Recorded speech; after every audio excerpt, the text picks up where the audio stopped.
ఈరోజు మీ ముందుకు ఒక షాకింగ్ అండ్ హార్ట్ బ్రేకింగ్ ఇన్సిడెంట్ని తీసుకొచ్చాను గైస్.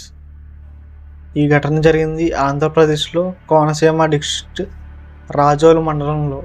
ఓలేటి పుష్ప అనే 22 సంవత్సరాల అమ్మాయి ఒక పెయిన్ఫుల్ మ్యారేజ్ తర్వాత తన హస్బెండ్ని వదిలేసి తన అమ్మ గంగగారు మరియు చిన్నపిల్లలతో కలిసి సవరం అనే విలేజ్లో ఉంటుంది.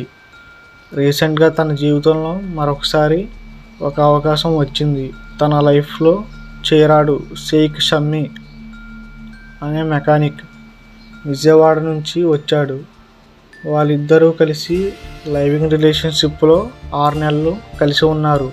కానీ ఈ ప్రేమకి వెనక ఉన్నది ఒక డార్క్ ట్రూత్. షమ్మి అనేవాడు ఒక ఆల్కహాలిక్. అలాగే తన గర్ల్ఫ్రెండ్ పుష్ప మీద మనసులో అసందేహంతో కలిసి సస్పీషియస్గా బిహేవ్ చేసేవాడు.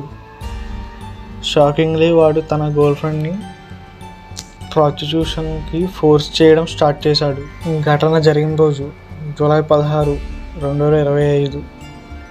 ఈరోజు షమ్మి మరొకసారి డిమాండ్ చేశాడు. ప్రాస్టిట్యూషన్కి ఇన్వాల్వ్ అవ్వు, మనీ కోసం పుష్ప గట్టిని చెప్పాడు. ఇద్దరి మధ్య హీటెడ్ ఆర్గ్యుమెంట్ మొదలైంది. తన ఫ్రస్ట్రేషన్ని కంట్రోల్ చేయలేకున్న షమ్మి ఒక విషియస్ అటాక్ చేశాడు.